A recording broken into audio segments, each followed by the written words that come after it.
On the morning of September 14, 1896, 3 men departed the town of Ouray, Colorado, carrying surveying equipment, provisions for 8 days, and a hand-drawn map that would later be entered as Exhibit C in the San Miguel County Coroner's Inquest.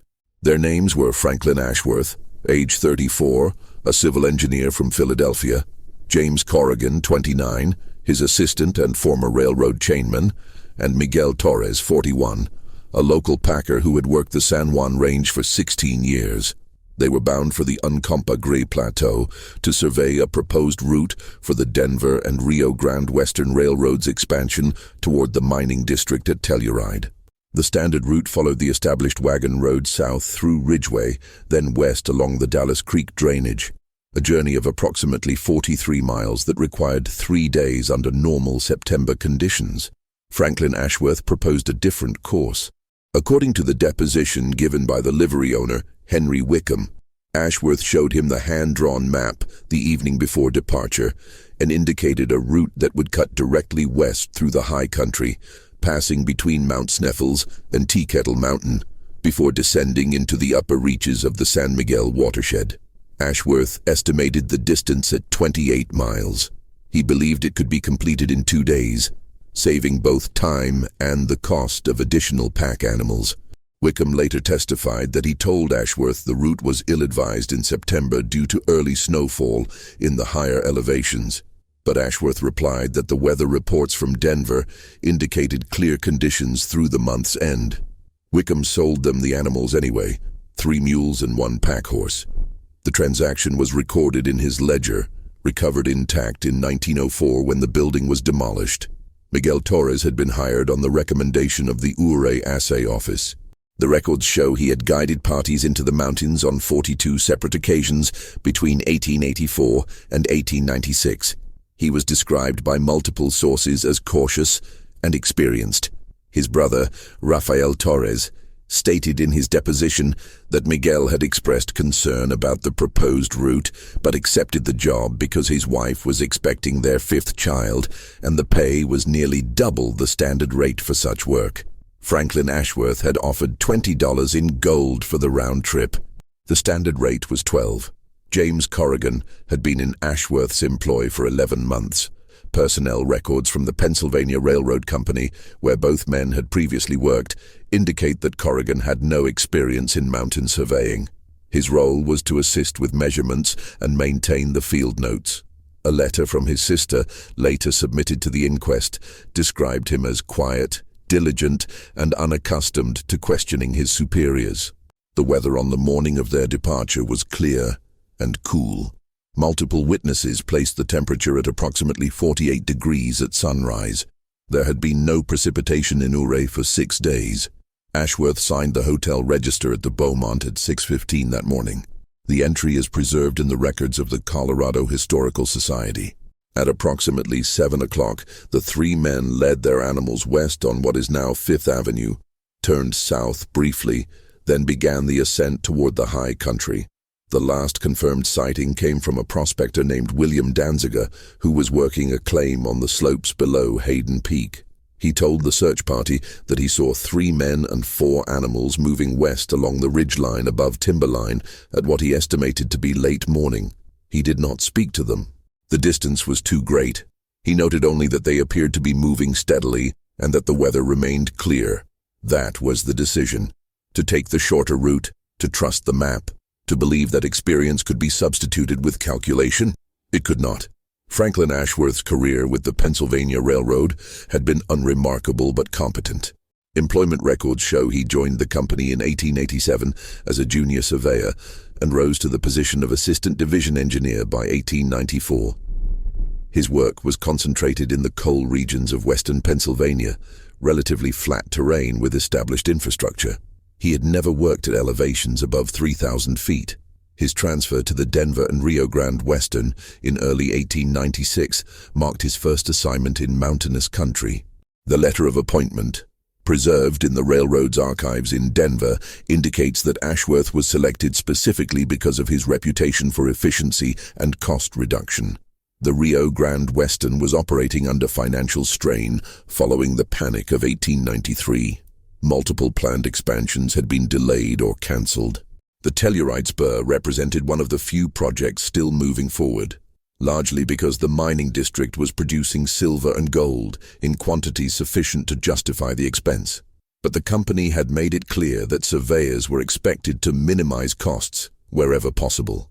Ashworth's correspondence with the chief engineer, dated August 30th, 1896, outlines his intention to explore multiple potential routes and to prioritize those that reduced construction time and material costs. He wrote that he had studied topographical maps and consulted with several individuals in Ouray who claimed knowledge of the high country. He did not name these individuals.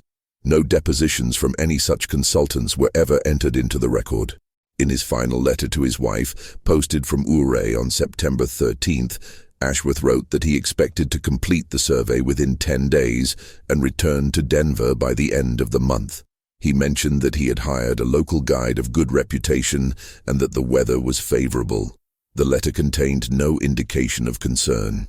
It arrived in Philadelphia on September 21st. James Corrigan had kept a journal since adolescence. His sister testified that he had filled more than 20 volumes over the years, most containing observations about weather, work, and daily routines. He had brought the current volume with him to Colorado. It was never recovered. In the absence of that document, the only record of his thoughts comes from letters sent to his family.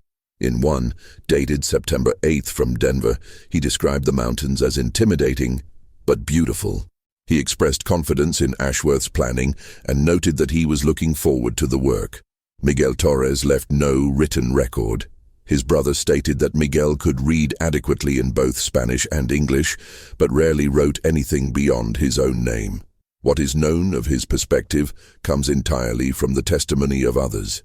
His wife, Clara Torres, told the investigators that Miguel had worked without incident through the summer of 1896 and had been in good health. She confirmed that he had mentioned the higher pay, but also said he had been quieter than usual in the days before departure.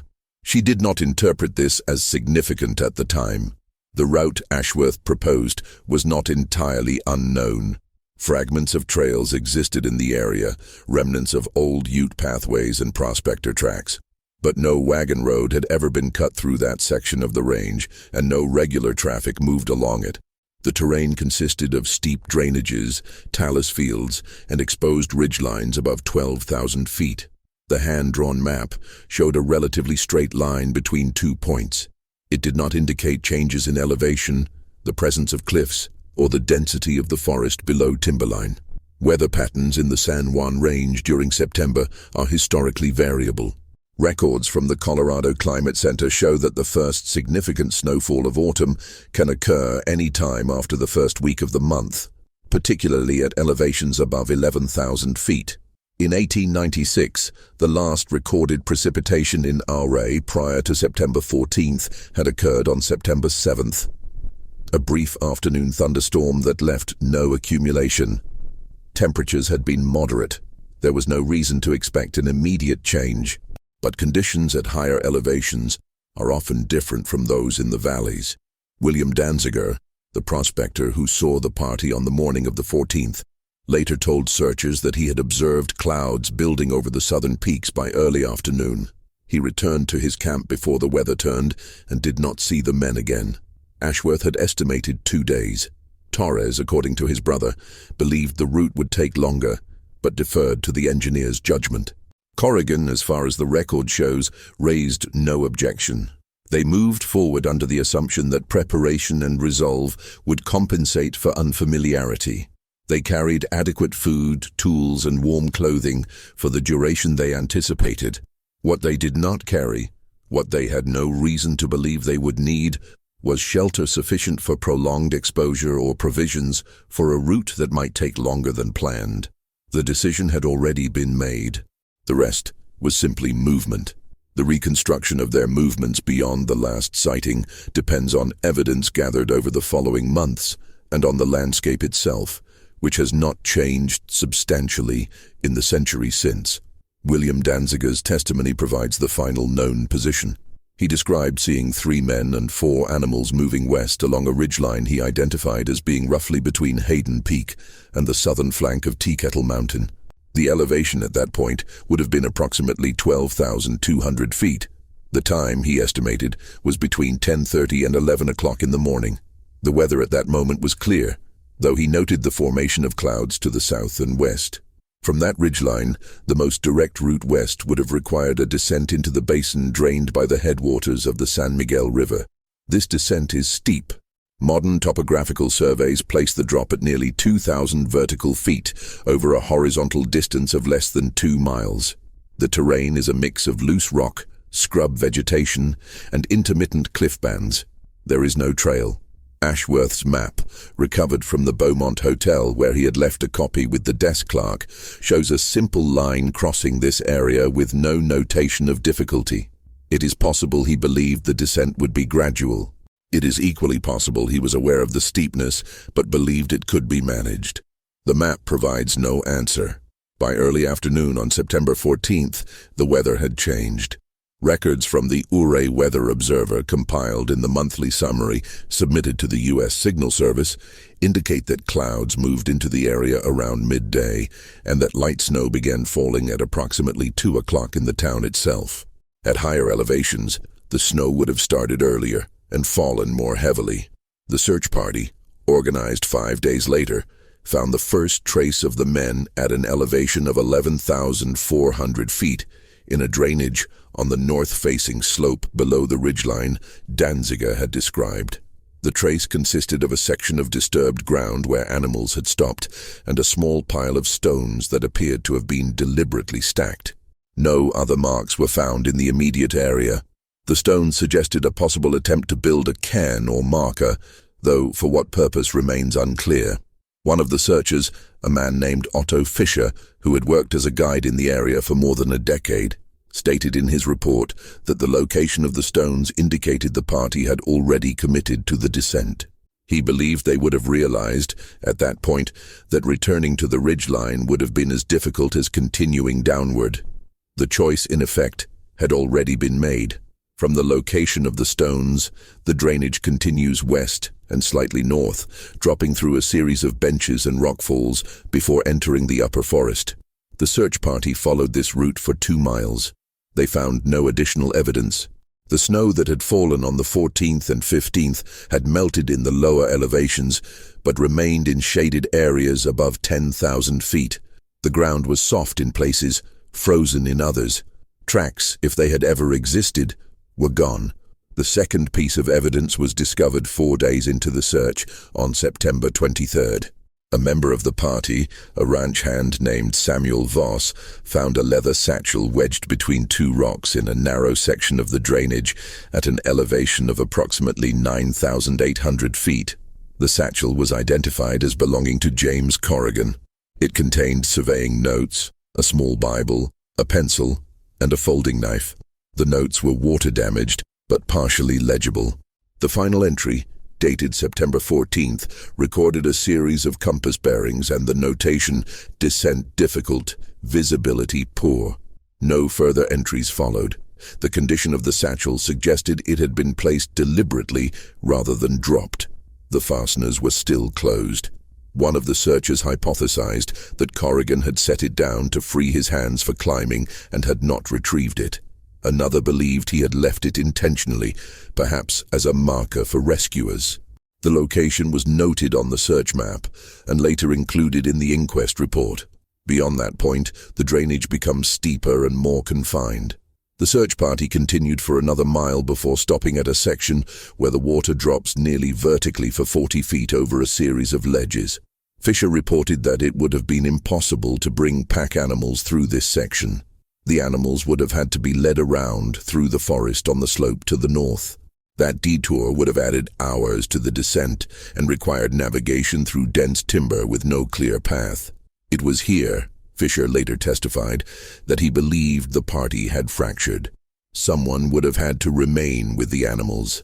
Someone else would have scouted ahead to determine if the route was passable. The decision of who went where and whether they successfully reunited cannot be known. The search continued for 11 days. Additional men were brought in from Ouray and Telluride.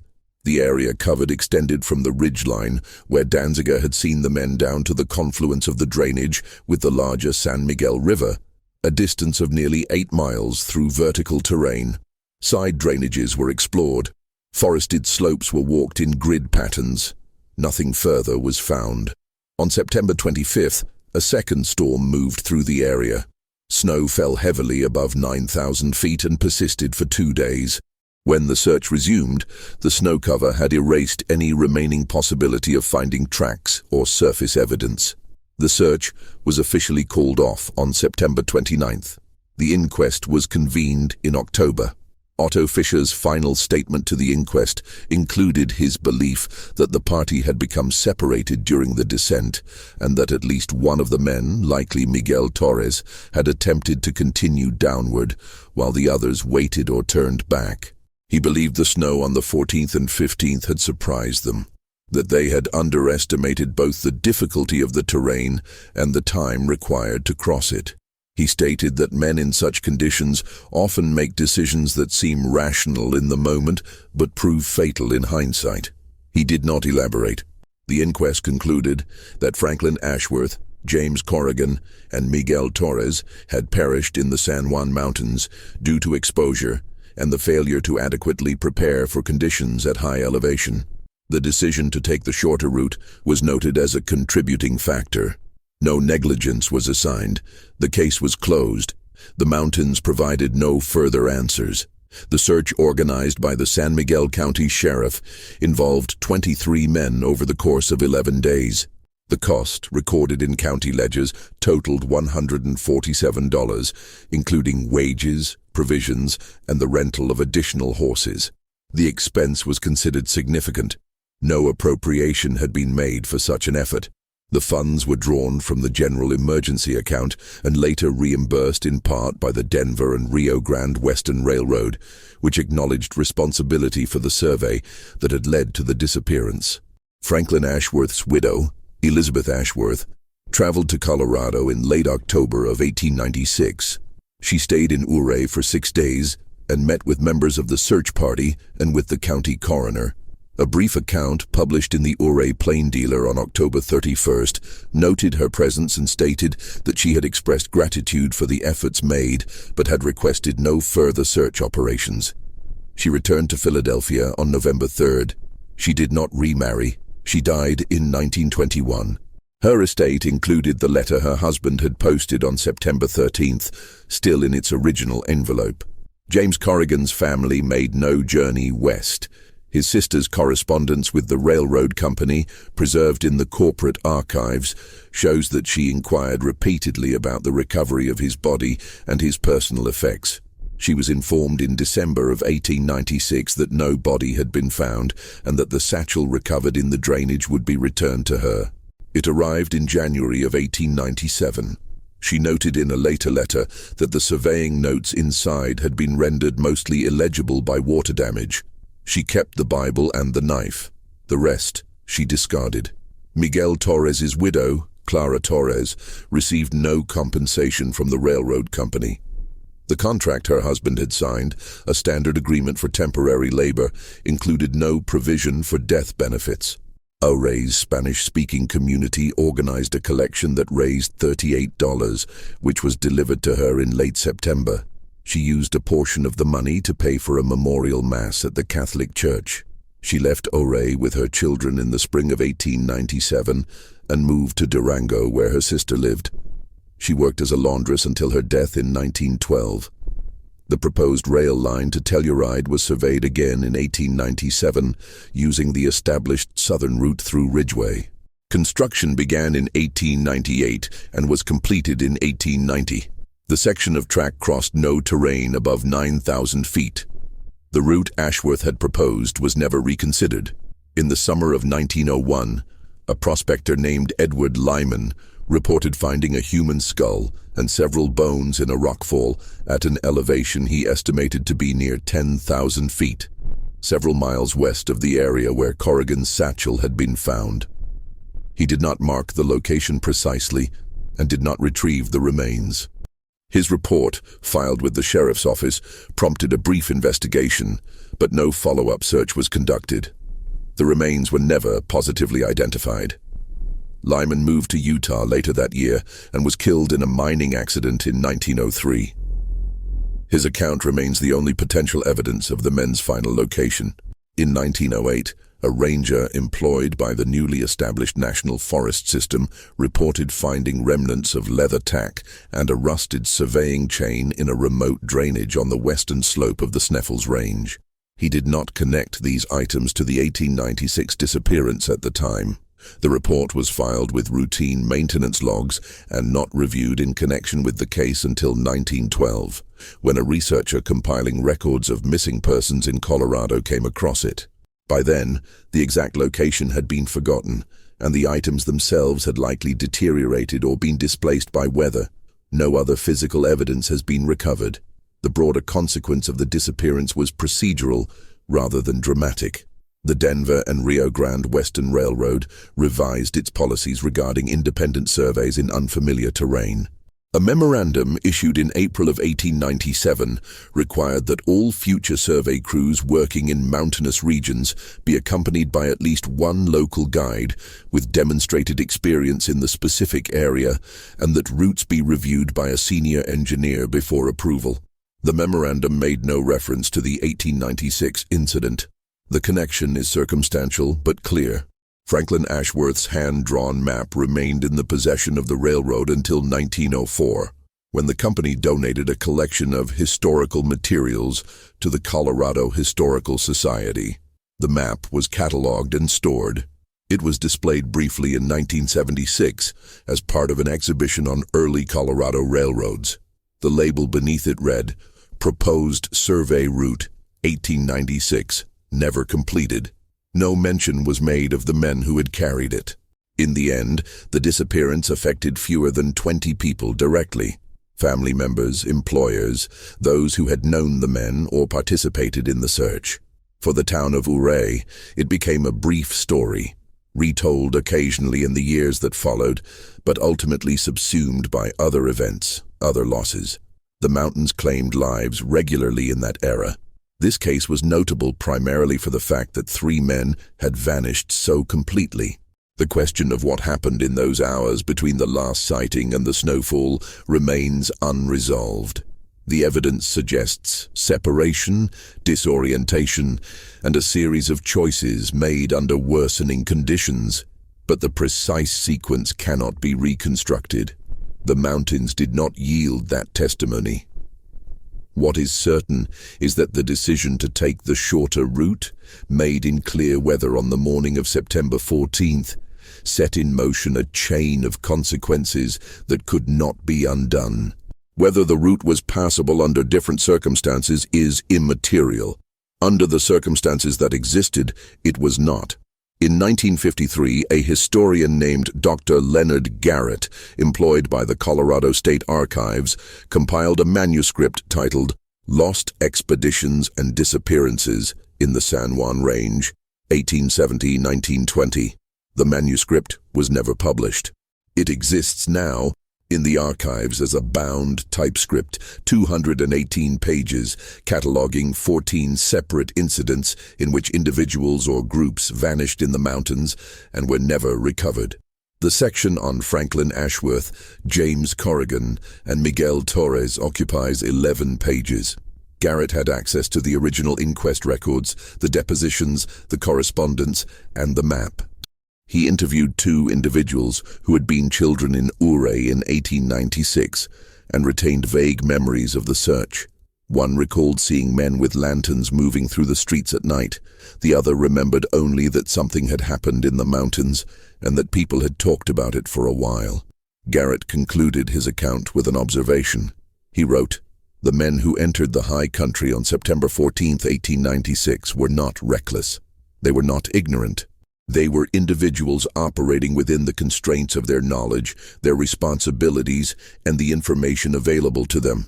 The decision to take the proposed route was a miscalculation, but it was not an irrational one. The failure was one of experience, not judgment." He noted that similar decisions had been made by others in that era.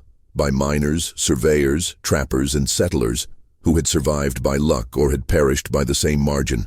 The difference, he suggested, was not in the quality of the decision, but in the convergence of circumstances that followed it. The snowstorm on September 14th was not unprecedented. It was, according to the weather records, within the normal range for that time of year. But it arrived at a moment when the men were most vulnerable, committed to a descent, separated possibly from their animals, in terrain that allowed no easy retreat. Garrett quoted the testimony of Otto Fischer. Men in such conditions often make decisions that seem rational in the moment, but prove fatal in hindsight. Garrett ended the section with a paragraph that read, "The mountains are indifferent. They do not punish error, nor do they reward caution with certainty.